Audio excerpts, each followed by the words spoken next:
మహారాజా, కార్తీక మాసమున కార్తీక సోమవారమున కార్తీక ద్వాదశి వ్రతమును గురించి సాలగ్రామపు మహిమలను గురించి వివరించెదను వినమని వశిష్ఠ మహాముని ఈ విధముగా తెలియజేసిరి.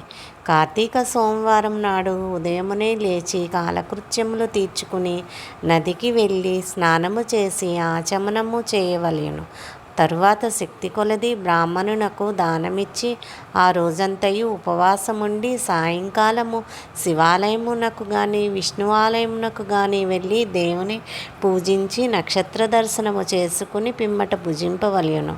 ఈ విధముగా చేసిన వారికి సకల సంపదలు కలుగుటయే కాక మోక్షము కూడా పొందుదురు.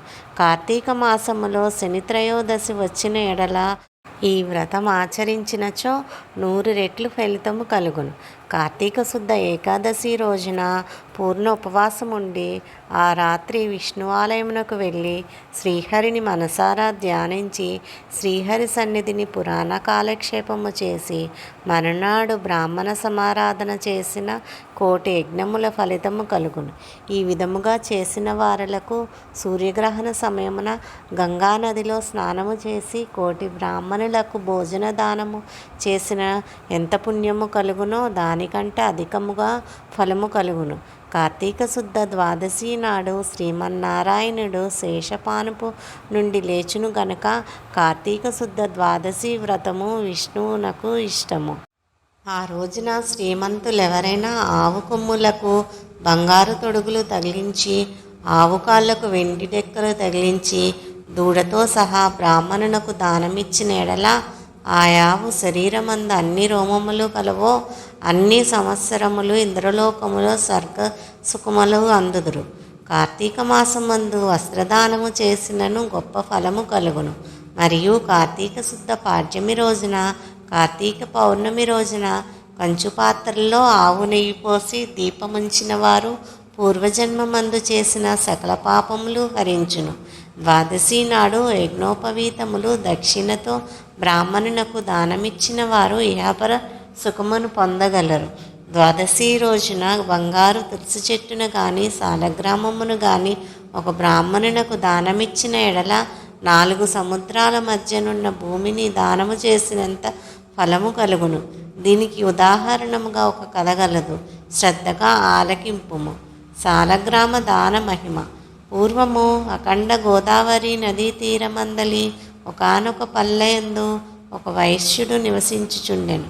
వాడు మిగులు దురాశాపరుడై నిత్యము ధనమును కూడబెట్టుచు తాను అనుభవించక ఇతరులకు పెట్టక బీదలకు దాన ధర్మములు చేయక ఎల్లప్పుడూ పరనిందలతో తానే గొప్ప శ్రీమంతుడిగా విర్రవీగుచు ఏ జీవికి కూడా ఉపకారమైనను చేయక పరుల ద్రవ్యము నెట్లు అపహరించున్నాయని తలంపుతో కుత్సిత బుద్ధి కలిగి కాలము గడుపుచుండెను. అతడు ఒకనాడు తన గ్రామమునకు సమీపమున నున్న పల్లెలో నివసించుచున్న ఒక బ్రాహ్మణునకు తన వద్దనున్న ధనమును పెద్ద వడ్డీకి అప్పు ఇచ్చెను. మరికొంతకాలమునకు తన సొమ్ము తనకిమ్మని అడుగుగా ఆ విప్రుడు, అయ్యా, తమకి ఇయ్యవలసిన ధనము 1 నెల రోజుల గడువులో ఇవ్వగలను. మీ రుణముంచుకోను. ఈ జన్మలో తీర్చని ఎడల మరుజన్మమున మీ ఇంట ఏ జంతువుగానో పుట్టి అయినా మీ రుణము తీర్చుకోగలను అని సవినయముగా వేడుకొనెను. ఆ మాటలకు కోమటి మండిపడి, అట్లు వీలు లేదు, నా సొమ్ము నాకిప్పుడే ఇయ్యవలెను, లేని ఎడల నీ కంఠమును నరికి వేయుదునని ఆవేశం కొలది వెనక ముందు ఆలోచించక తన మొలనున్న కత్తితో ఆ బ్రాహ్మణుని కుత్తుకను కోసెను. వెంటనే ఆ బ్రాహ్మణుడు గిలగిలా తన్నుకొని చనిపోయాను. ఆ కోమటి భయపడి అక్కడనే ఉన్నచో రాజభటులు వచ్చి పట్టుకొందురని జడిసి తన గ్రామమునకు పారిపోయాను. బ్రాహ్మణ హత్య మహాపాపం కనుక అప్పటి నుండి ఆ వైశ్యునికి బ్రహ్మహత్య పాపం ఆవహించి కుష్ఠవ్యాధి కలిగి నానా బాధలు పడుచు కొన్నాళ్లకు మరణించాను. వెంటనే యమదూతలు వచ్చి అతనిని తీసుకుపోయి రౌరవాది నరకకూపమూల పడద్రోసిరి. ఆ వైశ్యునకు ఒక కుమారుడు కలడు. అతని పేరు ధర్మవీరుడు.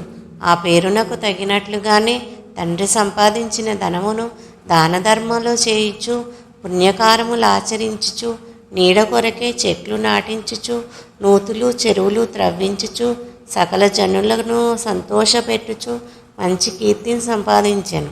ఇటులుండగా కొంతకాలమునకు త్రిలోక సంచారియగు నారదుల వారు యమలోకము దర్శించి భూలోకమునకు వచ్చి త్రోవలో ధర్మవీరుని ఇంటికి వేంచేసిరి.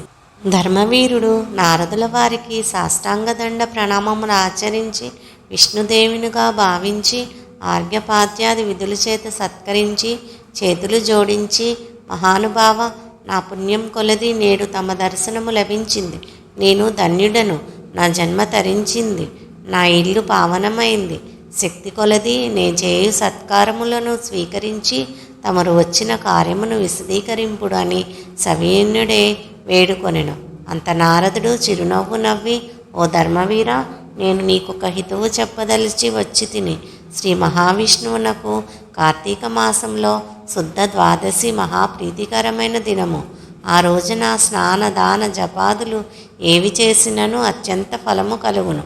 4 జాతులలో ఏ జాతి వారినైనను, స్త్రీ అయినా పురుషుడైనను, జారుడైనను, చోరుడైనను, పతివ్రత అయినా, వ్యభిచారి అయినా, కార్తీక శుద్ధ ద్వాదశి రోజున సూర్యుడు తులారాశి యందు ఉండగా నిష్టగా ఉపవాసముండి సాలగ్రామ దానములు చేసిన ఎడల వెనుకటి జన్మలందు ఈ జన్మలందును చేసిన పాపములు పోవును.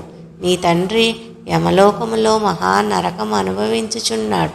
అతనిని ఉద్ధరించుటకై నీవు సాలగ్రామ దానము చేయక తప్పదు. అట్లు చేసి నీ తండ్రి రుణము తీర్చుకొనుమని చెప్పాను.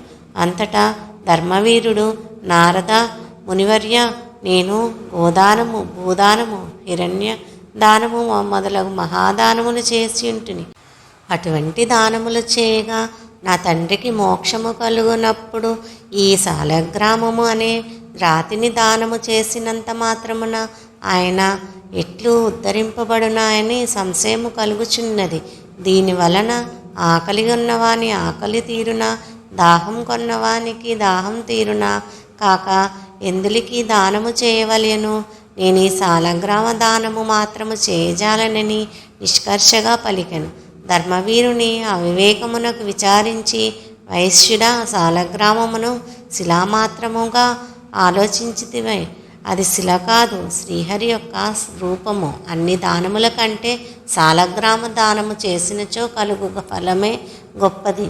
నీ తండ్రిని నరకబాధ నుండి విముక్తి గావింపనించి తివేని ఈ దానము తప్ప మరొక మార్గము లేదు అని చెప్పి నారదుడు వెడలిపోయాను.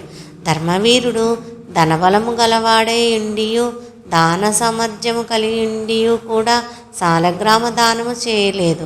కొంతకాలమునకు అతడు చనిపోయెను.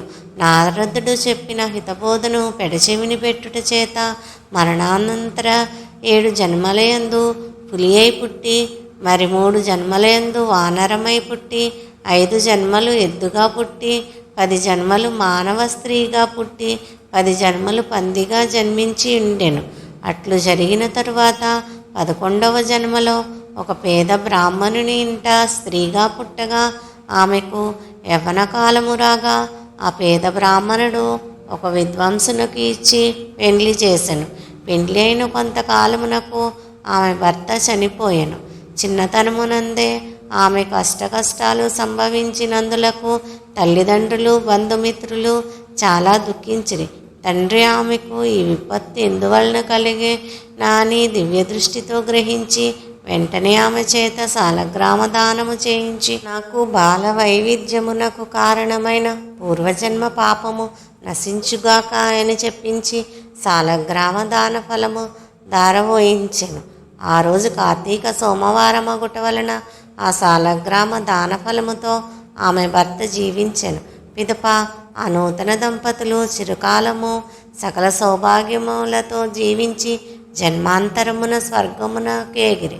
మరికొంతకాలమునకు ఆ బ్రాహ్మణ పుత్రిక మరొక బ్రాహ్మణుని ఇంట కుమారుడిగా పుట్టి నిత్యము సాలగ్రామ దానము చేయుచు ముక్తి నొందెను.